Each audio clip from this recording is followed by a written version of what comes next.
Hearing you well, but my ears are ringing. Sitting with you, but my heart ain't there. Why am I here when I made a promise not to ever cry to the songs that used to make me dance?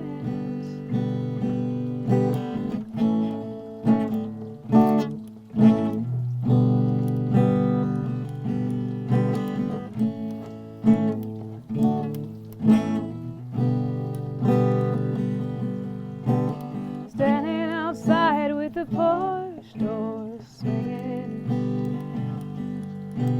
You're on my mind, but you're oh so far away.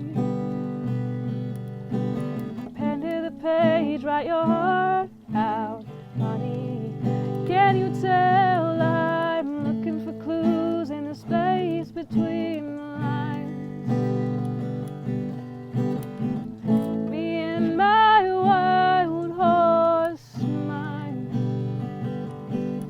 I've always cared deeply for and about music.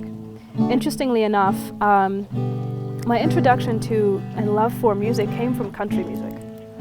Don't hate me. Yeah, and you get to hear so much of a person from a country music album, from a country music, just from a set of songs, because they're really telling a story with each and every one, and they all kind of come together.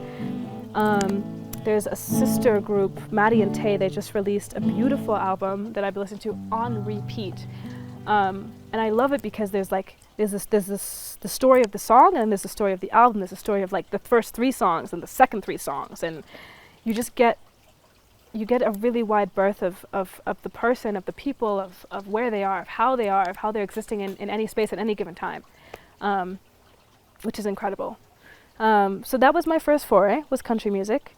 My mom every Sunday would make French crepes and play very loud country music in our kitchen in the tiny town of Klamath Falls, Oregon, every single Sunday. And so I listened to so much country. Again, I was in a tiny town. We're the only black family in that town from 2006 onwards, I believe. And it was me and my 3 siblings. And we just, we had this like rural country life, I grew up riding horses. I grew up learning to lasso, learning to turn around the barrels, wore the cowboy hats to my practices, whatever, to my training. My coach's name was Cowboy Jack. So my Instagram name is kind of sometimes an homage to him. But I also had a lot of world music in my home, a lot of Zimbabwean music all the time, and my parents were very proud of that. They wanted it to be a part of how we lived. And so I got to know a lot of things about home through music, and ended up with a pretty impressive sort of like repertoire of music.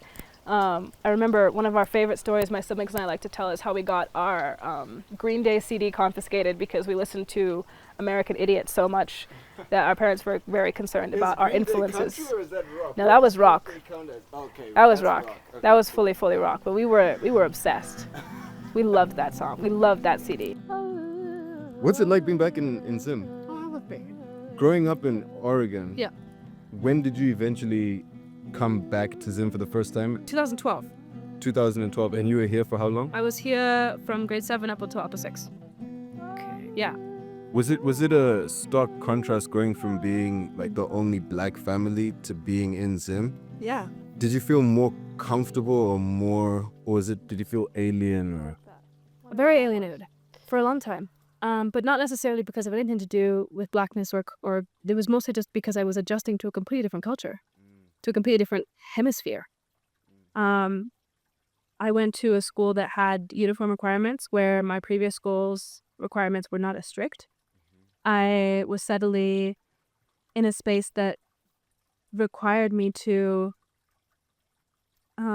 act in a certain way. My hair had to be a certain way.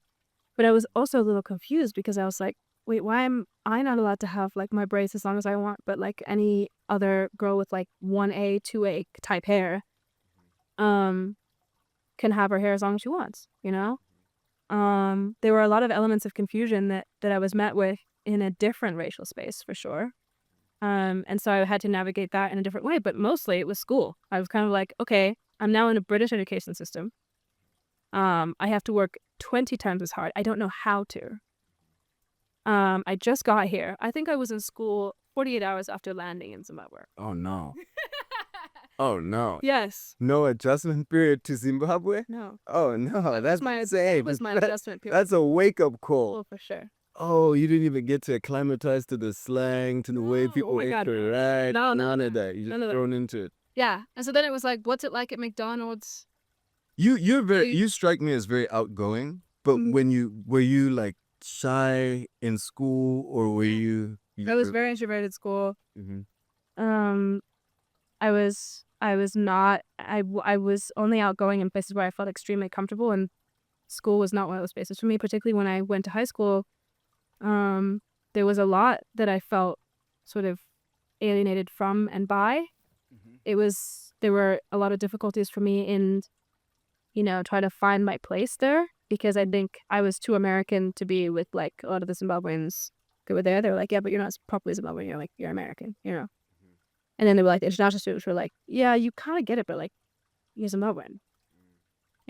So I continue to navigate that liminal space every day, You continue to this day? 100%. Mm. To navigate this liminal space of being not quite here, not quite there. That's what led me to study upper diasporic energy, because I was like, that's literally me. Mm. And if there's a field of study dedicated to other people like me who, let's just say, have been born in the diaspora, or let's just say have been born, on the continent, but then end up moving or have some kind of crossover between the two continents, and are trying to figure out where that places them in the world. It's a troublesome place to be, because you're never really in one space, and I'm lucky enough to come back and forth from here to Zim multiple times a year. And when I do, I get here, and I'll go to a shop and someone's like, oh, where are you from?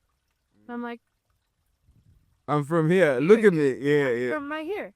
My name is Tinashe. Like, what do you think I'm from? But then I'll be like, oh, well, you're wearing those clothes, so I thought that maybe you were foreigner. But your style seems like a blend. That's the thing, is like, even as we speak, like, you got the dreads, you got like, the beats, Yeah. and then like, but you got the jeans, you got Yeah. like, it's a blend. Even those socks are crazy. I actually think these What are my are those sisters. socks? I think Oh they're my my gosh. sisters. Those They're are just fire. my sister's socks. I thought they were mine. I put them on in such a hurry. Sorry, Tuli. Those are cool. I put them on in such a hurry. I think like they're my sisters, but I love these socks. Yeah. I just found them today. I think this is, you know what? I shouldn't even say. Oh, this is.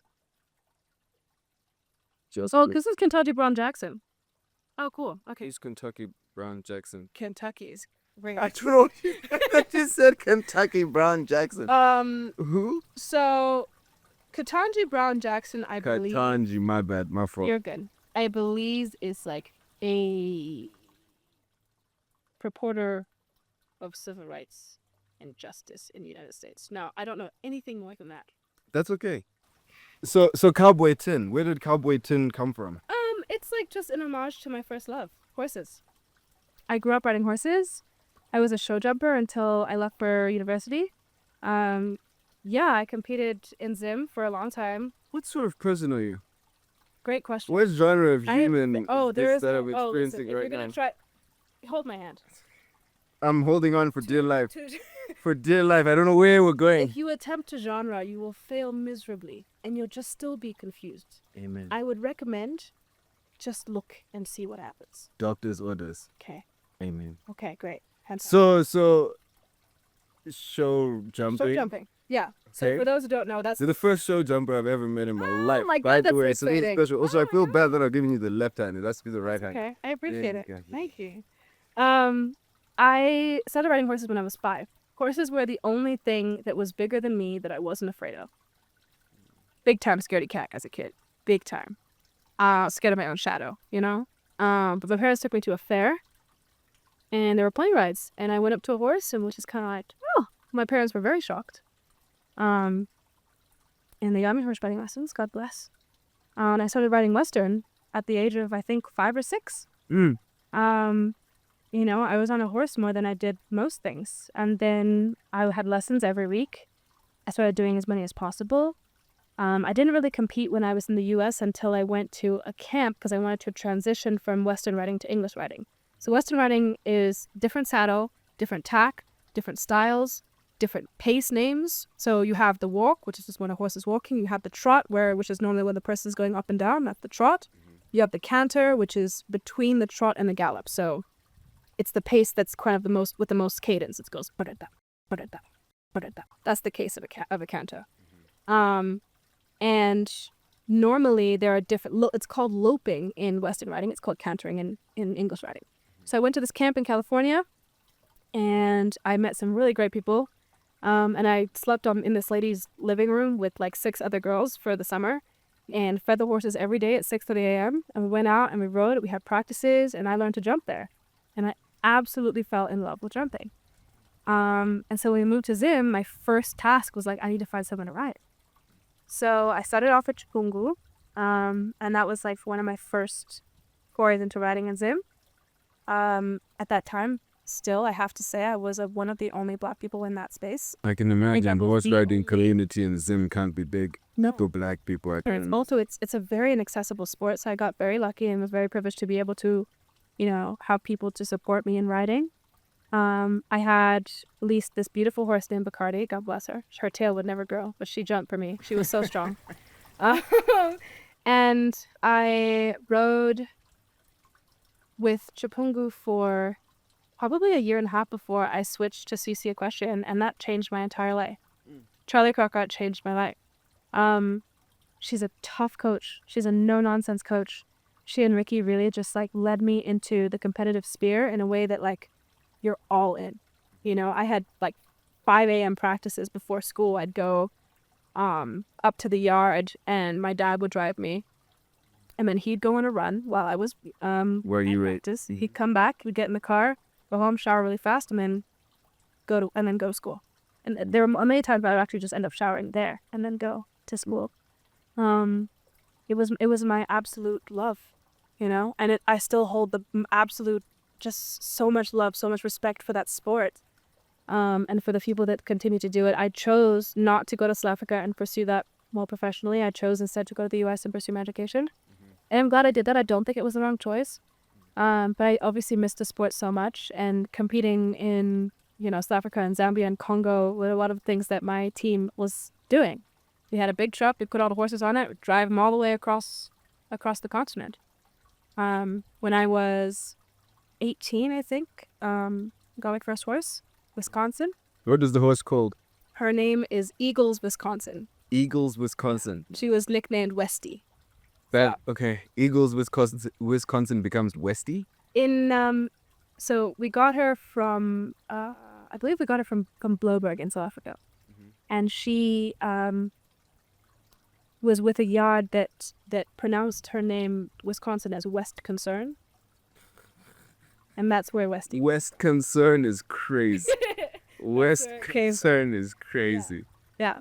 And so we had a phenomenal few seasons and years together. I think I really could have been a better rider to her. And I could have been a lot more focused, especially in those last few years where it was like, I'm in high school and like I'm, you know, going out or hanging out with friends and like, you know, but that sport requires so much dedication and focus and so much presence of mind because you have to really meld with another creature to be able to do successfully what you want to do. It's like Avatar. It's like, you know how they...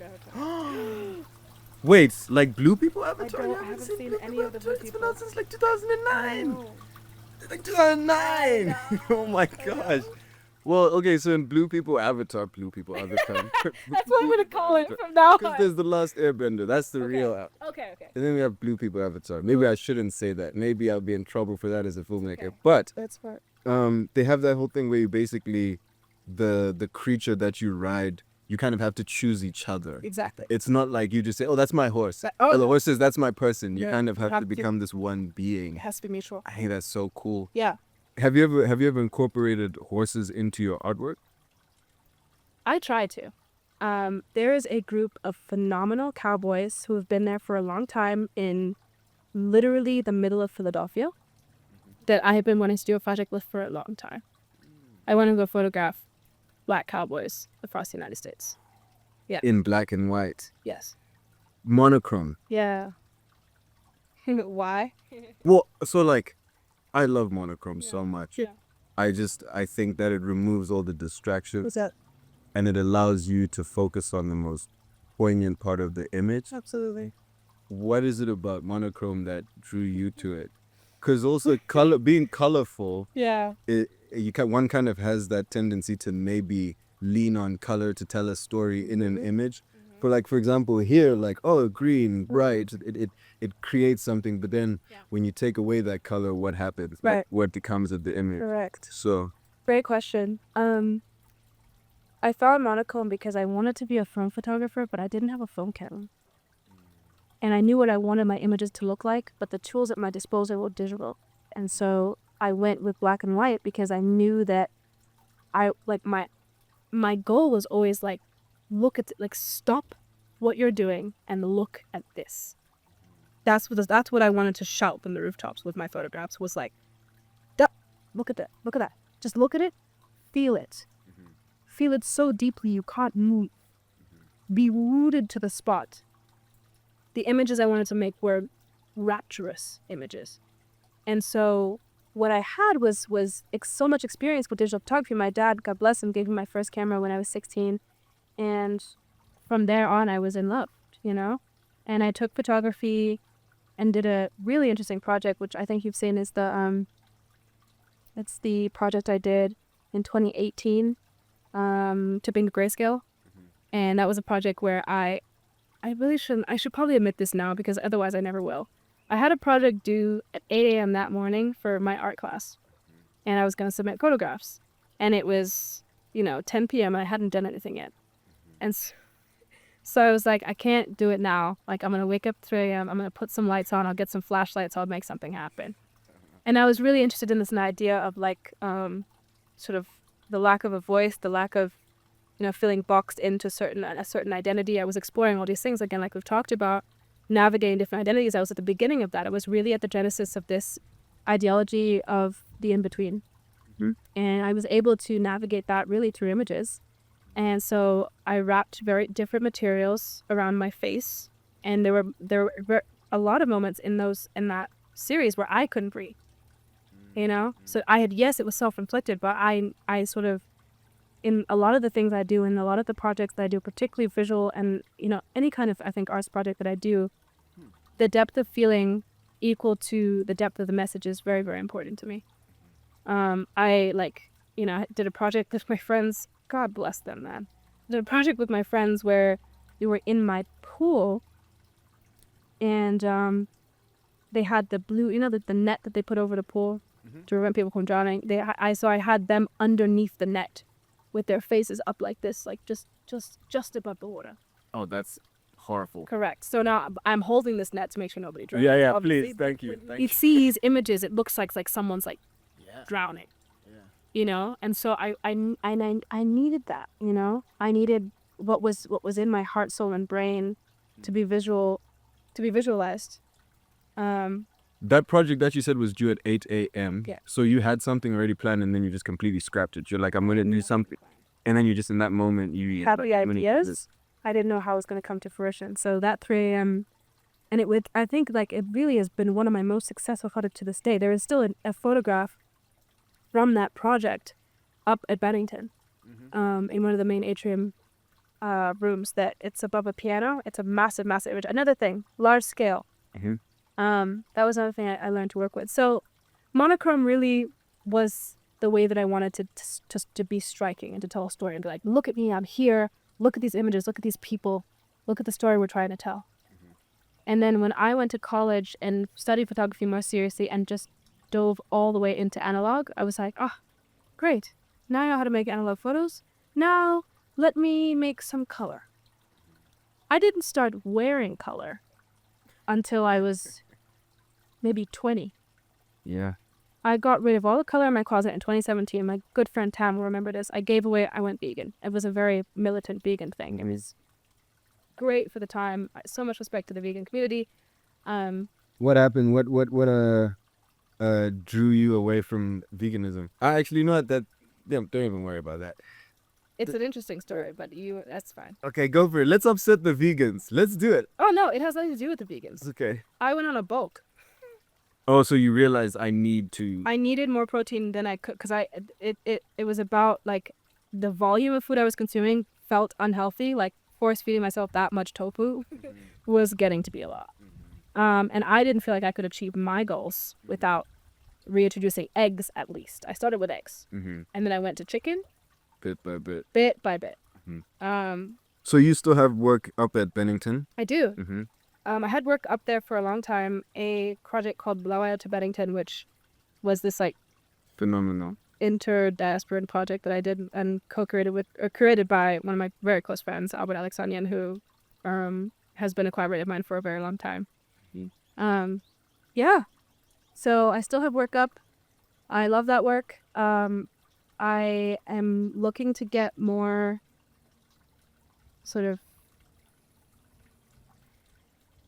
I'm looking to work a lot more with exhibition projects, but ones that are so much more multidisciplinary than just the photograph on the wall.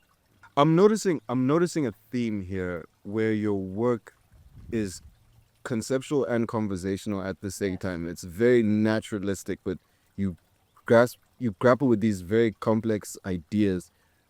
In the images, right, it looks like you're capturing people in natural positions. It's like, oh, they're conversing, or they're celebrating, or they're contemplating. And yet you also have images where it's like you're holding up a net and you're stopping people from drowning. Yeah. Are you usually more conceptual, or are you like the voyeuristic photographer who's just like lurking and waiting for the moment? Or is it like you kind of go in, you find your people, okay guys, this is what Blowout to Bennington is about. I want you guys in these sort of poses, these sort of positions. How does that because obviously you said that your friend was the curator for that, right? Yes. But as far as actually orchestrating the imaging, like how does that process work for you? I don't like orchestrating images. If I'm in a studio, it's because there's a very specific goal. I like to shoot like this. I like to make images, and I also don't like to use the word shoot. I like to make images like this.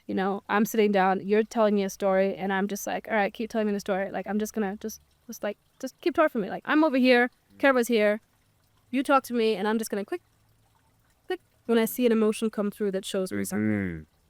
So I think it's a little bit of both, right? I come in with the concept, I come in with the idea, I come in with a notebook full of things that I want to come through in these images, and then I let the person speak.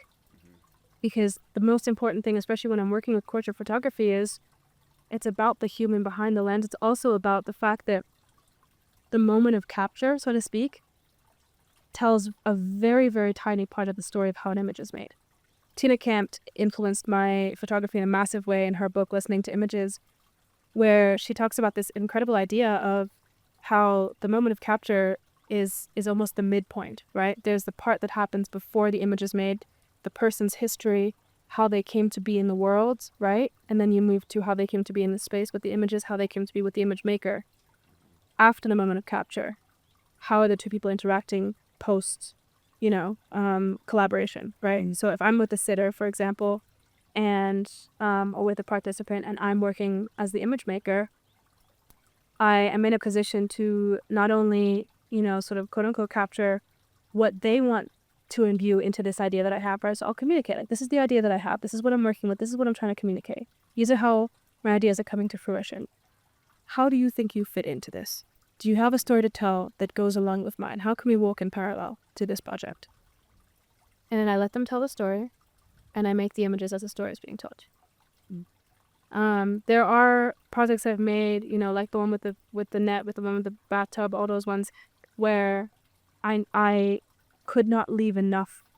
I don't think there was enough space for me to leave chance, or there was no space for me to be impromptu because I was so dead set on a particular thing coming through the lens. There are times when I need to be very compositional, and those are oftentimes when I'm in studios, especially when I'm working with 120 millimeter cameras instead of 35 millimeter. I am often in the studio. I am I don't think I've ever worked setting. with 120 millimeter camera. Please to be do honest it. with you. That's a lot. That's very yeah. I know that it feel like if So where do you stand like to take that photo? How far back? so do you I'm stand? not talking about large format, right? I'm not talking about the hood over the thing. Okay. I'm talking about medium format. So this is, you have your camera and you're looking down at the viewfinder like this, and the image is flipped in this view, right? So you're looking at the image like this, and then there's a shutter here. You can wind the film like this, right? And normally there's only like, sort of 10 to 12 exposures. So you're not actually working with a lot. It's a very precious film. And then you have your moment, click, and it's quiet. I love the 120 millimeter shutter. It's quiet. Medium format is one that I think it sits well with me because it works well with a process that is conversational, with a process that is in the moment. And your self-portraits? Myself, Because I assume that's a very different process. yeah. My self-portraits, I honestly, a lot of the times when I'm working with those, it's because I don't have access to other people. It's out of necessity that I mostly do self-portrait work. I remember when I was in Armenia in 2021 asking my sister to work with me with a particular project. And that's one where you see the two hands like this. And one reaching out of the curtain. Yes, sort the of. screen with the curtain, precisely those images. And with that, there was no one else that I could work with, but I had this idea. I think that was also for a project of photography, most likely, that I was doing it remotely because I wasn't in Bennington at school at that time. But yeah, so it's really out of necessity that I work with self-portraiture. Do you enjoy it? Sometimes. I think I prefer to tell my story through the guise of those I photograph. The process for me is the story. And so when I have to put myself in front of the lens, if someone else wants to put me in front of the lens, that's fine, I'm going to work with their process however they want to be. Here we are, I'm here in front of the lens, I'm cool. That's all good. But if it's my lens, and if it's me working through a project that I've been ideating on for such a long time, and there are certain things that I really want to capture, I have not yet gotten to a point where I feel that is the best way to do it. That's not where I am with self-portraiture at the moment. That may change. I hope it does. I think it could be very interesting to see what happens with self-portraiture in the future. But yeah. You mentioned on your website, just in your bio and all your work, you mentioned how something very interesting, how Black people, when photographed, it's almost like, I can't remember the exact words, I wrote it down. Maybe you can finish it for me, but it's almost like we're taking it out of context. It's almost like you're looking for a photo op when people are taking pictures of Black people. Maybe that's how I interpreted it. Almost like what I've noticed is that when you find Black art, it's very rarely in a natural setting. It's always, let's make you look Like as this. Black as possible, or let's make it look like you're struggling to tell a struggling Black narrative, which is why I enjoy the work that you do so much, because you're actually, oh, no. Black people, we don't just sit there with our hands out like this and hang a fly on our head. Yeah, this is we don't have bloodshot eyes all the time and like staring dead at the camera. It's like, no, sometimes you're here and you're with your friend and you're smiling, you're laughing, you're overlapped.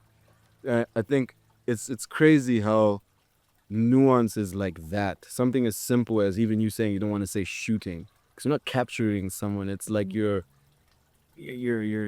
how would you put it? Like you're almost, You have to collaborate. it's a collaborative You have thing. to collaborate. It's a very The collaborative history thing. of photography has such a violent gun, especially in relation to Black people. In the age of enslavement, 18th, 19th century in the United States, Black people were photographed for ethnographic reasons mostly, and to categorize and place next to pictures of a monkey, to place next to pictures of, they're just, the number of photographs I studied in school that were just so violent in their depictions of African Americans were horrible. And the history of photography comes from that, There's so much of photography that is inherently violent. A lot of, and most of these people were photographed without their permission. Of course. Of course. There was no sense of agency. Is there an overlap there though? Because sometimes, for example, if you want to capture a black person in their natural element of joy or happiness, sometimes it may have to be without their like knowledge, right? So sometimes you might just take a picture voyeuristically versus, I think for them, what you're describing, it's almost like National Geographic. Right. It's almost like, oh, we're documenting these things in the wild, these people, Yes. versus, oh, wow, like that's a beautiful flower. I have to capture it right now. The sun is hitting perfectly. Exactly. Such a different perspective. Yeah.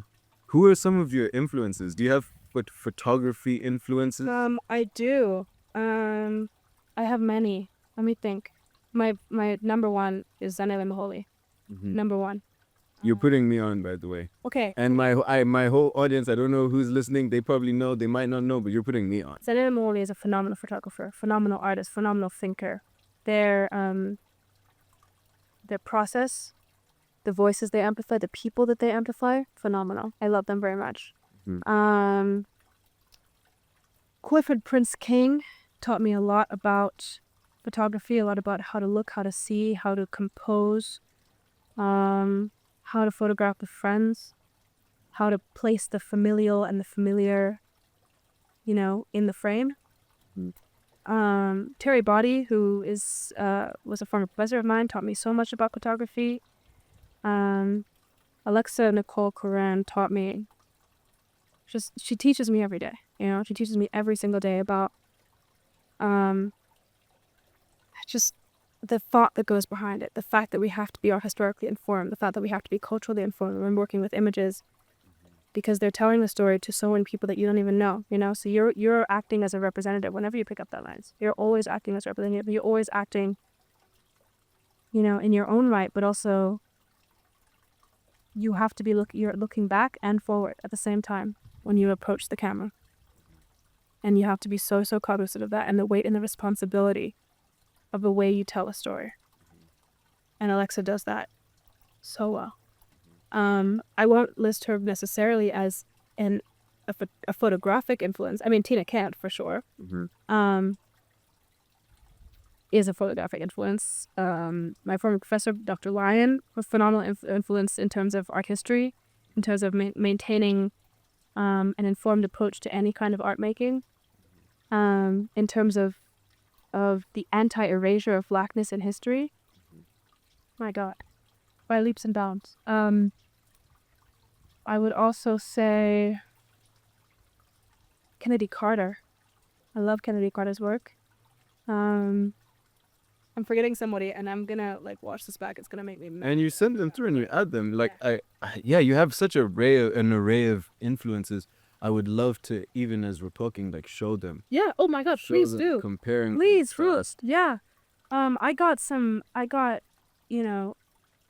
phenomenal education at Bennington, and my photographic education really taught me so much about just the breadth of the fields and the number of people who are making images in different ways. Paul Mpagi Sepuya is another photographer who I love, and I love that he places the camera and the studio and all his composition is visible in the image itself.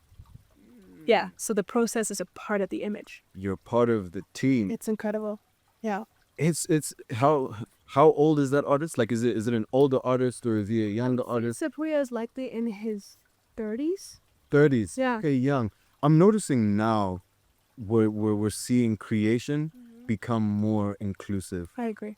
Back in the day, the idea of celebrity, the idea of success, the idea of mastery was this hidden concept. Oh, you disappear, you come back, you have everything for us. Oh my gosh, what just happened? You give it everything to us, you disappear again so we don't see you. Yeah. And it's shrouded in mystery, whereas now it's almost like artists are realizing, hey, I can let you in on the entire process, step by step, and you're still going to be blown away. Exactly. Because the process itself is its own form of magic. Yeah. Now that's why we have streaming. Yeah. I've been wondering to myself, dude, how does anyone stream? Being a streamer must be so difficult and so draining. So draining, so tiring. Because I can imagine, right now we have cameras around us. If that was every day, every hour, hours, and there's people constantly chatting to me, good things, bad things, insightful things, Right. stupid things. Right, and you gotta take that. You got to all take in it in and then continue to. insane. But from that, you have daily hours, Yeah. hours and hours and hours of creation. And it's so interesting seeing this model shift. Absolutely. Seeing it shift. We want to be part of people's lives because people aren't necessarily subscribing to the art itself anymore. People are subscribing to what was the creative process there? What was the soul behind that Right. thing? Who was that? I could have made this cup, but it wouldn't be as cool. I didn't make this cup, by the way. I wish I made this cup. I could have made this cup, but it wouldn't be as cool if I was just like, oh, here's this cup. Versus if I told you, you know, like my grandfather taught me how to make cups, and it started with clay, and then all of a sudden I decided I want to do metal, and then now I've learned that I fell in love with cameras, and I decided, you know, instead of just regular cups, I want to make camera cups, and here's my cup. Yes. That cup. That means a lot. Oh, yeah, I'm like, I don't know if I should. I don't know if I should touch that cup. Yeah. I think that's a really, really cool aspect. And even on your page, your Instagram, everything, you're constantly just like putting out different types of things, just showing who you are. And I was like, this is so free. It's so open. It's very safe. You know, it's almost like you come to your space, your page. It's almost like a digital home in that sense. I love that so much. And It brings me so much joy. Yeah, you feel refreshed. That's good. So refreshed. I'm glad, because for me it feels almost frenetic. You know, it's like I have too many passions. You know, I feel like I want to run. Oh, I'm gonna go see a horse today. Yesterday I took a photograph. Oh, today I wrote a Substack piece. Hey guys, here's a song, and it's Good. You know. Good. I hope that can continue in that way, because it's, you know, I'm just like, do I need to make like 3 different pages for all the things I do? You know, because I think this whole like niche down philosophy, if I can call it that, the ethos of niching, cannot possibly apply to me. It doesn't. I cannot fit. Sorry. No matter how hard you try, kid. No. Sorry. It's not gonna work. And I think that's a freeing part of life. Like when you realize that actually trying to fit in is going to be harder. Yes. I may as well be crazy. Correct. Like I truly may as well be fully. And so when you go to your page, it doesn't feel frenetic. It doesn't feel all over the place. It feels like this is different expressions from the same source. Okay. Love. In my last life, I heard you say,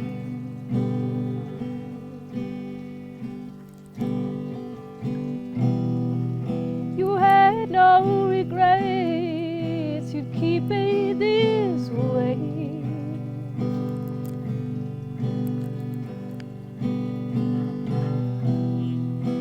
Apple pie you had for breakfast stuck on your tongue. You know what next is? I'll see you in the sky.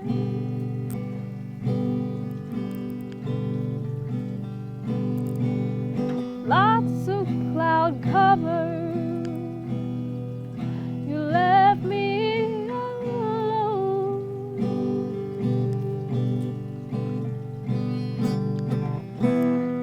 Just wandering the streets all alone with your ghost.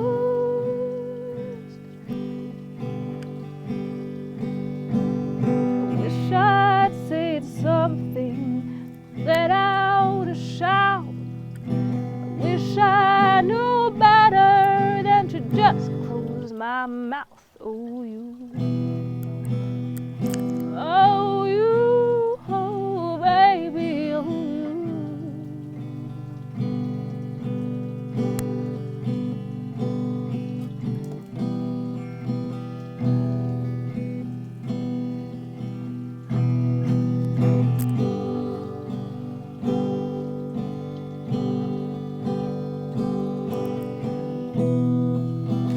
I made that up just now, right? Which is evident. It's not evident at all. You flatter me, but it is. And there's a time and a place where I know that that's possible, and there are other times when I think I'm too spiritually or energetically drained to receive. So when I can't receive, there's nothing to be written, there's nothing to put down, I can't, you know? But when the energy is there, when the space is there, especially when I'm in the sunshine, then I can feel all the things. I will tell you and show you my current favorite group of chords that I met them, I had them come to dinner, get to know each other, a little blind date.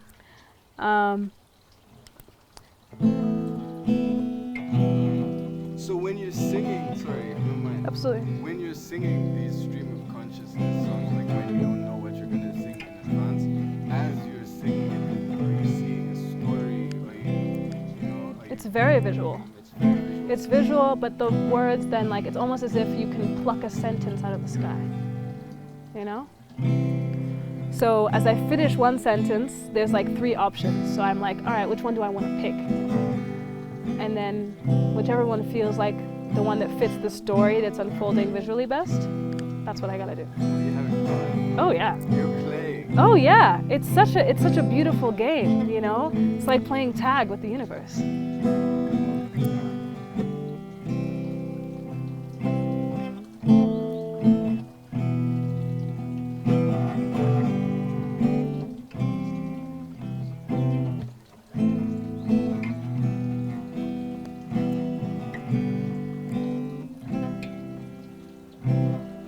Heaven is an angel set in ways. You would know it if you saw her face.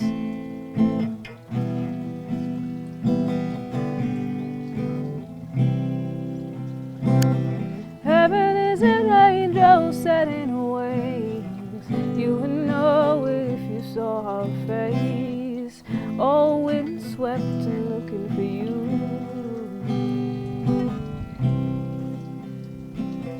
Devil is the man at the corner store.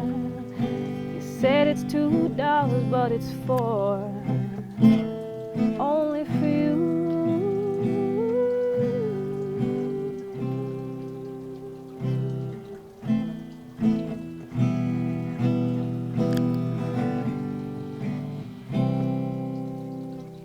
It's another one that just happened. Sorry, we're switching. We're such a size. Nice. Yeah, now where's yours? My notebook? Yeah. Oh, I got my notebook. Because I would love for you to actually like read it from the book. Maybe let's agree. Let's say three. Well, just one. 1, 2, or 3. One is good. Well, if you do 2, we'll go far, you know? We'll go one journal entry, one really good one, and then we'll talk about that. Let's go 1. So I only have 1 in here so far. That's okay. I have to like look a little bit because I gotta. I guess you already had it, no? Like the what was it? So I breathed in a lot of places too. We have gone so many. I mean, yeah, an exercise. What did I say before? An exercise in nonlinear creative practice. Go ahead, the whole mouthful. Don't be shy now. You wrote it. Say it all. Yeah, that whole thing that I wrote. So many words. Another song. Cool. It's just so many stuff in here, you know? Okay. Bridging Zimbabwean indigeneity with 21st century ideals in the genesis of African artistic renaissance. Let's go. Yeah? Right there. Perfect. Here's the thing. I'm not an authority. Let me just say that first and foremost, right? Yep. This is never, and this is not yet, I can't say never. This is not yet a topic. Oh! Kobe! Thank Let's you. go! You said Kobe. Well done. You're all done. People say random names now. It's only Kobe. You can only say Kobe. I mean, the only other name that's acceptable is Steph. It's Yes. the only other one. Like, not for a shot. Not for a shot. No. Only the camera got that part. No, fully. But okay, you're not an authority. No, I'm not an authority on matters of like African studies. I have a bachelor's degree technically in African studies, not on paper. If you're not an authority, then who is, dog? There are so many. The masters, Okay. the doctors. Okay. My passion's like of bridging indigeneity with sort of 21st century and modern ideas. We were talking about this actually at dinner at my house yesterday. In my parents' place, we were talking about the ways to meld the two and how to bring what has been considered for such a long time, sort of like, you know, it's listen, the problem is that the jet lag of the colonial mindset persists much longer than the colonials themselves. The part about colonialism and the thing about it that's so destructive is the fact that that it's how they get into your mind, and that's the part that lingers, you know? When you're trying to make change, when you're trying to grow into a new identity as a country, as a nation, as a people, but you have the flotsam, you know, of coloniality remaining in pretty much everything, you know, in your street names, in the way you operate legally, Your architect. in your architecture, everything, you know, in your school systems. What does an indigenous school system look like? Systems. All of them. You know, what does an indigenous school system look like? Why was I not taught my own history in school? My mentor was not my mentor until she was my idol. She still is. I love her to death. Shout out to my blessed Mororo. Absolutely phenomenal thinker, absolutely phenomenal professor, teacher, thought leader, Africanist. I mean, she's incredible. And through French in university, through learning from Noel Ruxel Kabali, who is an incredible professor and taught me pretty much everything I know about Francophone Africa, you know, to use the colonial term. I interviewed Mabula after reading her book, which completely changed my life. It is called, in English, it's called Black is the Journey, Africana the Name. In French, it's called the Triangle Hexagon, which is like the triangle and the hexagon, which is essentially talking about the transatlantic triangle and the hexagon of France on its European continent, but also really dives into its offshoots as a result of coloniality. So as a result of its colonial pursuits, France is no longer restricted to just that hexagon. It's a sort of a nickname, you know, colloquially used to refer to the country of France. And I interviewed her, and after having done so, got to kind of collaborate with her, actually. She came to school and to my school, and she asked to be interviewed by me for her presentation to the school. And we had a wonderful conversation. And then a year later, she came back to teach for a year, and it was my senior year. So I got to have her as my thesis advisor. I got to have her in classes. Oh, that's not fair. I know. That's not fair. It's like your bestie's your professor. Really. That's exactly what it's like. So, and again, like I was saying, you like taking up class time, just being like back and forth with her. So she really is just like, Tinashe, arrête. On peut faire ça. Yeah. No, we can do that another time, please. Like, just. Will you? Be a student right now, not an intellectual like she's challenger. Like, Just Tinashe, please. But she challenges me so well, and she's always pushing me because she knows. There are ways in which I am unaware of my own capabilities, but she is so aware. She's like, I'm testing you, I'm pushing you more than you want to be. You're gonna be annoyed with me, that's fine. But I'm so aware of what you're capable of producing, what you're capable of doing. And if that's what you want to go, I'm going to help you get there. Whether you're annoyed with me, you don't want to talk to me for 2 weeks, whatever. You know, we're going to get you there. knows it's best for you. Fully. It's incredible, man. Yeah. That's such a blessing. I find like for me in school, the teachers were the thing, the professors were the thing that made it worth it. Absolutely. Because if you're already curious about life, you're going to learn all the time. Yeah. And so your idea of learning isn't going to be connected to just the walls of the school or the institution. There's some people who are students, who are scholars, who enjoy the process of learning in a school setting. And there's some people who are just fascinated by life and what it has to offer. And all you need is that mentor who's going to show you the ropes, tell you the things which you need to hear, and also tell you places where you're lacking. Yep. And because someone like that, they have a bird's eye view almost, where they're looking at you and they're like, oh, little one, yeah, so see. Come. Oh, you thought that was your max capacity, huh? Let me show you the real Tinashe. Fully. Yeah. Truly. She's done that. She did a great job of that. Andile as well. He taught me how to write. He taught me how to find a voice. Vanessa Lyon amplified that voice. My cohort of Venetians amplified that voice. No, so all these people really. When you speak to all of these people who have such clear thinking when it comes to African identity, when it comes to art, and when it comes to how art informs identity, yes, what is their view on how right now we're struggling and searching to find our African voice, right? You're talking about modern ingenuity. How do we find our own voice in the African context? how do we find ingenuity in an African context when all we have as a reference point is The West. West? Because we've never seen 21st century ingenuity. Well, we are seeing what as Africans we're able to do. There's so many startups, there's so many artistic movements, so many thought leaders, but where's our reference point? What are we going to do? You ever heard the phrase "look back to move forward"? Now I have. Okay, that's what I think we have to do. I think we gotta talk to our grandmothers. We gotta talk to our grandfathers. Go back to the space where we were able to tap into this. I think this is like, and I don't like to generalize, but I think this is a cross-continental ideologies that were lost as a result of colonial powers and colonial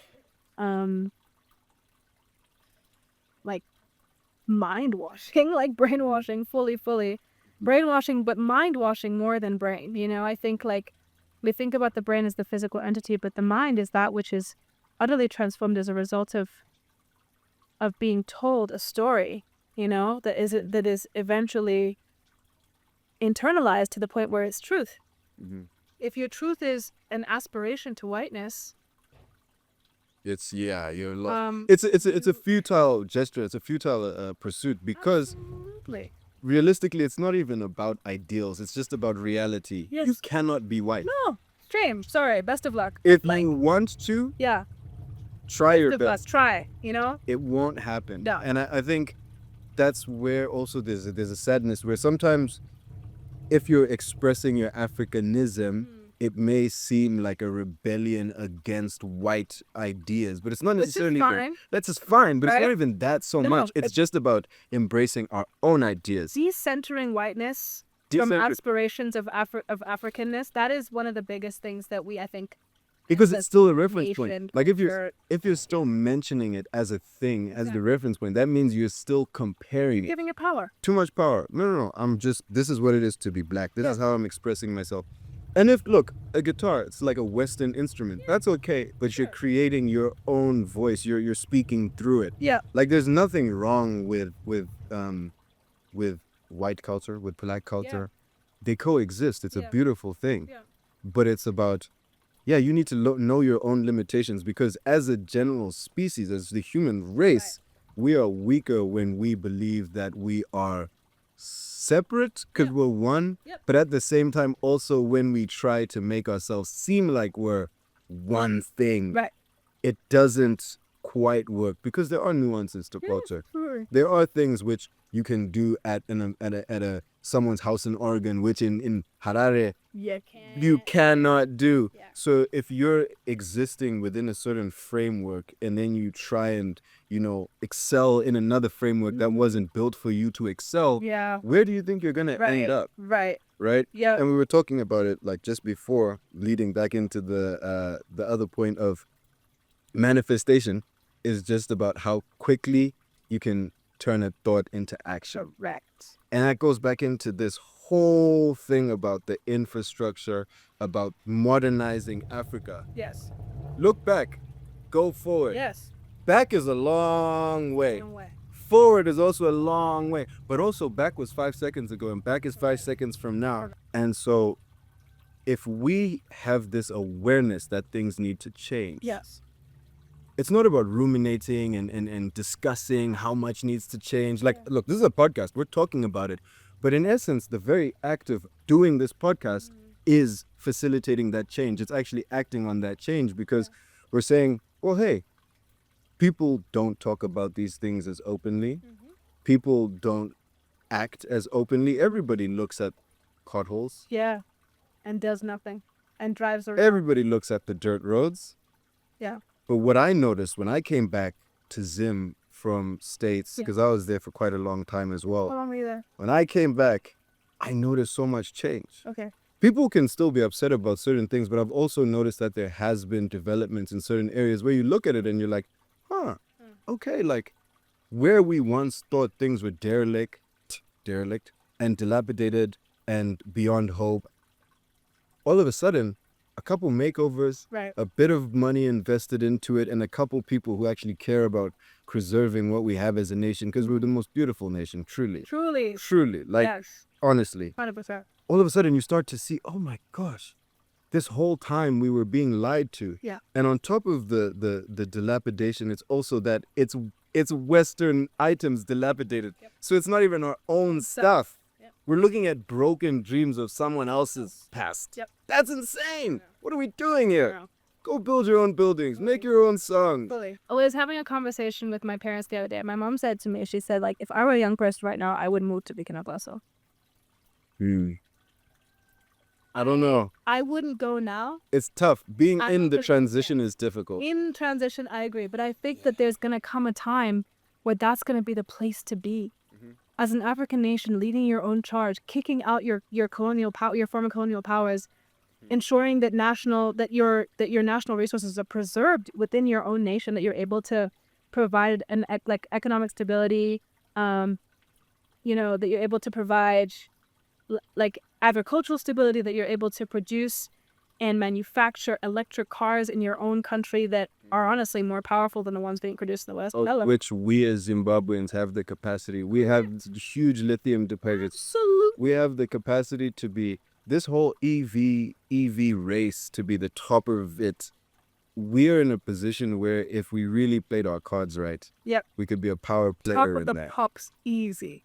I look at, this isn't an African example, but like you look at Singapore or you look at Dubai, you look at these nations which 30 years ago were not anything. There was nothing there. And then now, Yep. they're at the center of commerce, they're at the center of everything. And you say to yourself, oh no, Zimbabwe, we can do some things here. We can. And the thing about Dubai, I remember going there and going up to, the Burj Al Arab, I believe it was. Burj Khalifa. I haven't been to the Burj Khalifa. I've been to Dubai, but not Burj Khalifa. Okay. So when I went, I was looking down at the city of Dubai, right? The amount of development that they have is a fraction of the space they have available. Oh no, that's As in just getting started. oh Right? yeah. So when you think about the ability to make a kind of wonder city out of a desert, there's lakes you can walk by. Those don't exist. Like, you're in the desert. Yeah, they're management. They have to manufacture everything from scratch. Correct. We just have. We have the natural resources right here. Right here. I mean, like Smangaliso behind the camera Yes. over there. Shout out. Phenomenal. She creates jewelry. Yes. Repurposed materials. She crochets. She does all of these things. But it's like, it's almost a Zimbabwean thing where we have all of this available. Yeah. And if you can use the tools, Magic. So that's where art can be born. 100%. It's like, oh, wait, I see infinite potential. Oh, you think you need diamonds and all of this stuff nonstop? Sure, we have diamonds as well. Fine. Absolutely. But no, we're going to take what we have and we're going to make it magically. Yes. And that's what as a nation as well needs to happen, where it's like, we're not looking to import more things. No. We're not We looking. usually don't need to. No, we don't. If we fully take advantage of our natural resources, Everything we need is it's right here. here. And so you're saying your mom was saying that she would want you to go. She would go to Burkina If you were Faso. a young person, she would go to Burkina Faso. And I understand it, because to be able to be in a space where Africanness, indigeneity, national identity, anti-colonialism are celebrated and they're actively a part of what makes the country what it is, what an exciting time. It's like, you're at the forefront of this incredible revolution, and you're there to witness the rebirth of a nation. The amount of opportunity that comes with that, the amount of collaboration, the amount of connection, the amount you can learn, I think, just expands tenfold with every second you would spend there, I believe.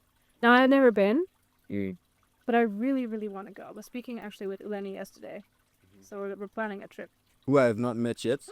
I've met one half of everybody. Okay. Haven't met the other half. Yes. I've met a missing piece of everybody who I hadn't met before. Now I'm slowly just like entering the family. Just Perfect. It's perfect. maybe we'll have Lenny on Definitely at have to some do it. I point. mean, I was thrown in, but I got so lucky. I was thrown into the creative community pretty much accidentally. I'm sure you manifested that one. I did, Yeah. for sure. But it felt at the time very accidental. Like I met one person and then I met another person at the same time because we happened to be in the same space. And then suddenly it was just like there were all these people around me, you know? And I was welcomed into so many spaces in ways I didn't recognize. You know, I was kind of just like, oh, you guys are out here? Amazing. Let's do some stuff. And I just go out with my camera and be like, all right, we're going to do this, let's do that. Hey, let's go like make photographs here. Let's go to town, do this thing. Let's go skate. Da, da, da, da. And then like, you know, just I made a lot of really great friends that way.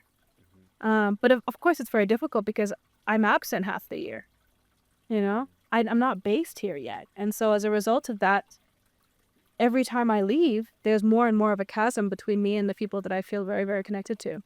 There's a chasm between, you know, me and the amount of connection, the amount of trust they're able to give me because I'm not physical present, you know? So it's difficult to work with me. It's difficult to feel like there's any kind of connection because honestly, like, the chasm, temporal, cultural, otherwise, is between here and New Jersey is insane. So you're based in New Jersey now. I am now based. So you grew up Oregon. I was born in Delaware. Okay. I moved to Ohio. Okay. Then I moved to Oregon. Okay. So by the time I was 5, we were based in Oregon until 2012. Then we moved to here, and then 2019 I moved to Vermont for college.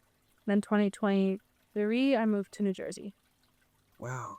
I move a lot. You're a nomad. Correct. Do you, in being a nomad, do you feel like you assimilate pieces of the different cultures that you go to? Or are you kind of an observer, just like, okay, this is what New Jersey's like. No. This is what... I gotta be all in. I have to be an active participant in my environment or else I don't feel like I'm truly living this. I've been involved with a lot of local initiatives in the town where I live because I've been able to meet some really interesting creative individuals who are very actively involved in the community, and it means that I participate in a lot of arts events, particularly to do with the place that I work. They also have a lot of integration with the town, and so we end up with a lot of community engagement. Same thing in Vermont, like engaging with the local businesses, engaging with local galleries. I got to do a lot of different collaborations that way with the coffee shops, with all these different things. I don't feel like I am doing the place. I feel like I would be doing the environment, the place, a disservice if I did not give it fully, if I did not give myself to it fully. Yeah. Do you find it... Let me round. You spoke of the chasm between yourself and the people who you leave behind you. You go back to the States. Do you have a community out there who is African, or do you... Yeah. You do? I do. That's so important. I'm happy to hear that. I do. I have a great diaspora community. Now they're sort of Afro-diasporic, and then there's like 3 of them that are Greek. And some from Southeast Asia. But they get it. Honestly, being an immigrant in America, like, you don't have to be African to understand what's going on. So in college, I think I had 2 American friends. I had enough context and I had enough of my upbringing here to have gotten along just fine with Americans. I could have done it, you know? But that's not where I felt at home. It was with the people who were making like jollof rice on the weekends and playing Afrobeats all the time and laughing as loudly as they want to and sitting on the grass doing nothing, you know? Those are the people I connected with, the people who were engaged actively with their own diasporas, that were also feeling homesick, that were in an in-between space because of how far from home we all were. You know, socioeconomically, there were various differences between us all, but at the core, we really were all in a home away from home. We had to make it ourselves. And so I credit with so much humility and gratitude, you know, Roger, Lynn, Leo, Desire, Cizo, Megan, Steffi. Did I say Roger already? If I didn't, Roger again. Just like this community that fully welcomed me. Desire, fully, Ryan, Xiao, all of them. They welcomed me as I was at any given point in time. There was never any reason why I had to explain that, yeah, like I grew up in the States, but then so I'm not quite, and they're like, whatever, you are who you are. Come sit with us. I think people underestimate the power of community when it comes to mental health. Absolutely. We all think that because our mind is such an individual experience that we have to save ourselves. Yeah. And so many people are in the diaspora now. So many people right now, there's kids who are leaving high school, going to college. Yeah. The first time they're going to be in the USA today as we speak, most likely. There's people who are going from there, coming back and going back and forth. Yeah. And it's very easy to forget yourself, Oh, for sure. to be completely lost and not know, okay, who am I? What do I like? What do I say? Yep. Because again, you're actually not even getting to see the things that you like. For example, let's say you like mazo, but you haven't had it in 5 years. You can't even say I like that taste because you forgot what the taste is. And then all of a sudden you experience that thing and it's like, oh, that's what's been missing. Yeah. That's what's been missing. Like, dude, when I'm in America and I hear like music from Zim that I don't even listen to when I'm in Zim, but I hear it. There's a nostalgia where it's like, okay, there's a chord in my soul that has been activated by this. And yeah, building a community is so important, especially because I think now most people, our general collective consciousness is becoming awakened to the fact that Africa needs our young minds. It needs our young able bodies to be able to go there, learn, do everything that you need to, come back. If you want to go back and forth, great, but make sure you're using what you learned there and apply it here. Because my biggest issue I found was that I was so happy in America, and I am still so happy whenever I'm there. But I noticed that my particular voice is more powerful in this context. Because my perspective isn't as necessary there. The same skill level 100%. I have here is the same amount I would have if I was in Guatemala, if I was in There's America. another voice there. But I'm just not the voice. Yeah. And You're just another voice. you're just you know what I another mean? filmmaker. You're just another person. And I found that like my purpose became so much more clear, you know, since I started to understand my own identity and also the importance of embracing our identity. And it's through having conversations like these with people who are doing incredible things, and you say to yourself, okay, I'm not alone in this. That's the biggest part, is the fear. Dude, when I came back to Zim the first time, the number one thing people would ask, and Nanasi now, people say the same thing, why are you back? Why? And it's hard to explain. It's hard to explain that the West is amazing. It has so many resources. It has so many great people. There's so much access, and I enjoy it. Some of my best friends are out there. Most of my work experience is out there. I learned my craft there. I love it all. Yeah. But there's something about being in a space where you know what you are giving is important, where it's not just paint being thrown randomly at walls. You're actually crafting something important. And I wake up every day a lot more driven. Give you an example, like when we spoke about modern ingenuity and like African roots. If you have a concept in your head, let's say for a movie, and it's a coming of age story about a Zimbabwean boy, all of a sudden, if I'm based in LA, how am I going to tell that movie? All of a sudden, instantly, you cannot do it because the schools do not look the same. We don't have cafeterias the same way they do. We have rugby fields, not American football fields. You know, we have soccer fields. They have soccer fields too, but like ours are cooler because they're like janky and stuff. They're great. You know what I'm saying? Like we have different things. Yeah. And so I realized that like I have this, so many things I want to say, but I feel like I'm just not going to be saying it to anyone.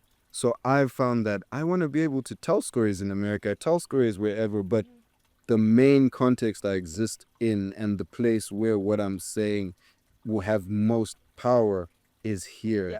And it's not only because of me and what I have to say, it's because voices are amplified in unity. Truly. In unison. Yeah.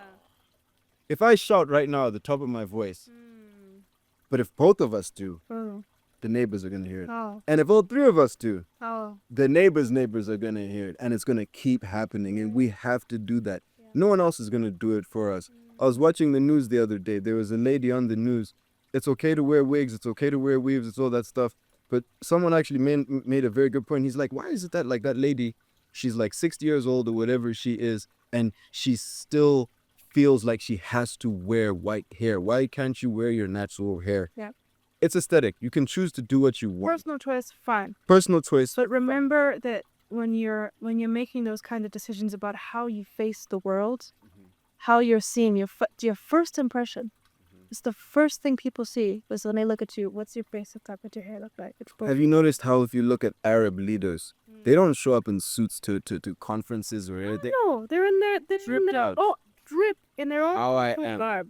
You see certain African leaders, they'll come out full traditional Yes. headgear, everything. Yes. This is me. I'm a king. I'm a queen. This is me. Where is ours? You know, what were we wearing prior to 1867? Now that's where we start cooking. Right? That's where we look back to look for. We reinvent. 100%. We take those You take that, inspirations. we apply what we now know. Mhm. You know, how can we make these things in a different way? How can we make them more equitably? How can we make them to enable people to access them? How are these things worn? In what contexts? Mhm. In what ways? How do we fold fabrics? How do we work with fabrics? Which ones do we work with? And then from there, you begin to build a cultural lexicon that is deeply culturally informed, indigenously informed, and can be easily applied to a modern context. We shouldn't have to be wearing things from another nation to be able to pronounce ourselves proudly African in our garb. No. You know? You shouldn't need to. It's an option. It should be there. Absolutely. 100%. I like suits. They're cool. I love They're fruit. great. Yeah. But we have cooler stuff. We do. We Yeah. just need to go find it. It says a lot when you walk into a room, right? Like, so for example, your outfit, like I said, like even your necklace, like from the hair, the Yeah. bands, everything, this is an African woman. This is an African human being. This is a person who, let's sure you live in America, but it hasn't been taken from you, that identity. And you're probably not afraid of expressing yourself in that way, but dog, let me tell you, lots of people are afraid just to even dress how they want to dress. And that's why even leaders can't wear their outfit. The freedom that you have through expression, through your fashion, there are people in higher places with more money who don't even have that freedom because they feel like they have to answer to Western ideals. They still feel like they have to do that. And that is so sad. Yeah. Because all it takes is one voice. Yeah. There's lots of voices, but there has to be, Well, it can begin the funnel. it has to begin with one voice. And that goes back to, again, showering. Yes. Sorry, guys. None of that. Yeah. None of that. Yeah. I'm a Frenchie. Get out. Right? Get out. You people stealing our gold. Get out. Get out. And the amount of return on that investment, mind you, here's something I found Feed the particularly interesting. people. Feed the people. Give them tractors. Done. Boom. Exactly. Now you're not, sorry to cut you off. It's okay. But you are not, I have a problem with charity in the sense of just giving people things. I have a problem with it.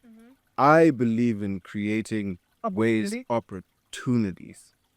Sure, you can donate food, you can donate stuff, teach them how to farm. Watch what happens to your entire economy. Yep. Entirety. Yeah, teach a man to fish. Teach a man to fish. Please continue. I'm sorry I cut you off. You know, Tale has done something that I think is particularly remarkable, which is his choice the things he chooses to do are just as important as the things he chooses not to do. What does he choose not to do? He has not named himself a general. He's kept. What he could be. He's remaining a captain. Mm-hmm. He has not chosen to don traditional garb or don, he isn't ostentatious in his presentation. He's chosen to remain in his military outfit. Like his comrade. Correct. Mm-hmm. He looks like that. When he speaks to the people, he speaks without a paper in front of him. He speaks, from that appearance, Woo! I thought you did that on purpose. I threw it off. I threw it off as like a statement, like, no paper, like, bah. And then as it left my hand, I was like, no, book, no. It's okay. She's alive. She's fine. She's fine. She's sturdy. This is a gift, by the way, from Tinashe, so I'm very grateful for this. Love a good notebook. Yeah. No books were harmed in the making of this. No books were harmed in the making of this episode. Don't worry about it. Thank you. Yeah, so I think we're in a space and we're in a time right now where there's a lot of opportunity for growth, for separation from Western ideology, from Western power, from Western influence, because we don't know what it looks like yet, We are yet to live in a time where our influence is primary. What does that mean? You know what I mean? What does it look like to exist in a world where the West is not your focal point? How do you move forward? without the West walking in and as your shadow. You just create You just freely. really. Oh, it's so good. It's so good. And I think the problems that we have, problems birth solutions. And solutions that's the ingenuity of it. Correct. And so we look at Africa, we look at Zimbabwe, we see all of the issues that we face, of which, by the way, 99% of the problems we face aren't because of what we began. It's because of what was imposed on us. And now we're trying to remove layers of things that have been done to us. And it's only once we get to that naked, raw African truth that we can start dressing ourselves. We can start picking our own things. So I'm very excited about this new era of art, of creation, of science, of technology, because I think our solutions are going to have to be very different. Oh, yeah. The way we are going to, as Africans, let's just use electricity, for example. The way they use electricity in America is going to be different because they don't have Victoria Falls. They don't have Like Reba. They don't have Lake Kariba. They don't have frequent power cuts. So it's not necessarily a problem to fix for them. No. So maybe they're just satisfied with the way they distribute energy. Maybe we need to overcompensate, create an energy system that is so powerful it can. This is where you get found out in the.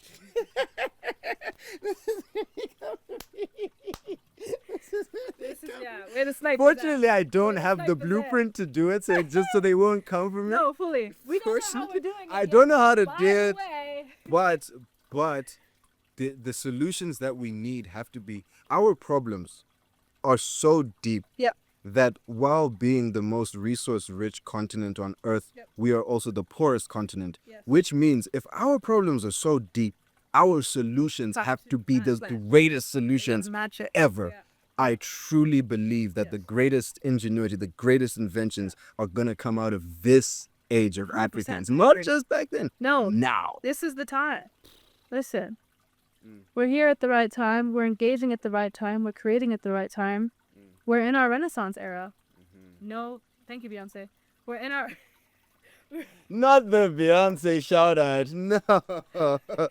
Shout out Beyonce. You get it. There We you are go. in our Renaissance era. We are in a space where we are just primed to create and primed to just see what becomes of our own, like ingenuity. And it's exciting. Thank you so much for coming through today. Absolutely. It's been so refreshing, so enlightening. And you made a brilliant suggestion saying to do this outside. Oh, I'm so glad. The sun has charged us today. Absolutely. 100%. For any future guests, No, don't. Go for it. Tell them. you just gotta let the man know we want to be outside, and then we'll be outside. Do you want to do it underwater? God bless. Have a great time. We'll Okay. figure it out. Like, yeah, I would never. But like, you do what you need to do. The fact of the matter is, if I'm not outside, I am not my full self. That's the truth of the matter. I need her. I'm just a potted plant. Yeah. You give me her, you give me water. I'm perfectly fine. I want to create this book. Yep. And I think it would be so beautiful if from now on, all my guests, they have their own Something. statement In the that book. they leave in here. Yeah. And I won't stop till this entire book is full. And I would just love to have all of that wisdom in there. Yeah. So is it too difficult to say a piece of advice that you would give to someone in the past or I can do a piece of advice I could give to my former self. to your former I don't think I'm always entitled to give advice to others. I can speak from my own experience, though. And I think if I have a lesson that I want to give to my former self, then maybe somebody can learn something from that. So that I'm open to do. I'll say it even a step further. Yeah. May you please address it to, and it may take a moment to just really sit with it, but your former self at your lowest point in your life. Oh, absolutely. At your lowest. Absolutely. And you don't have to say when that was in this, it's just whatever you're going to tell her. Yeah.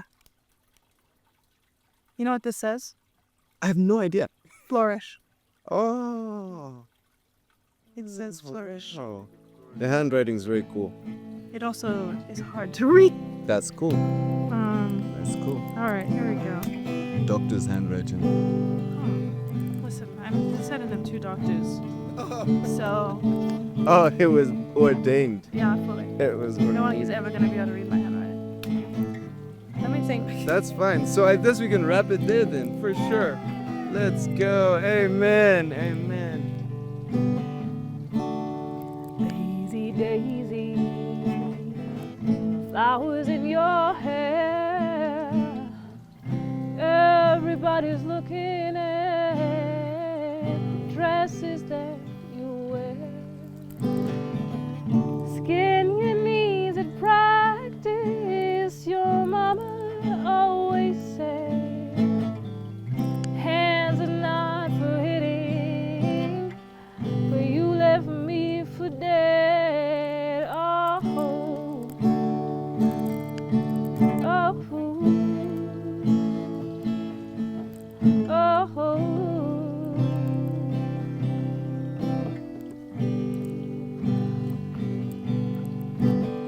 Dreadlock, daddy's girl, never was for nothing. Middle finger to the world, but I knew she was bluffing.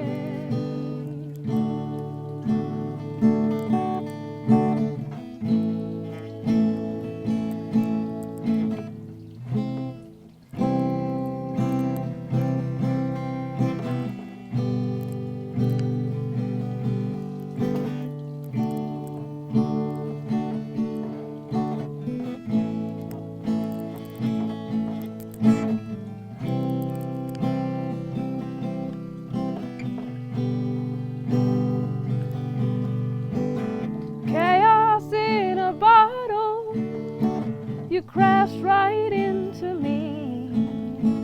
You could have been a shooting star, but you let the light get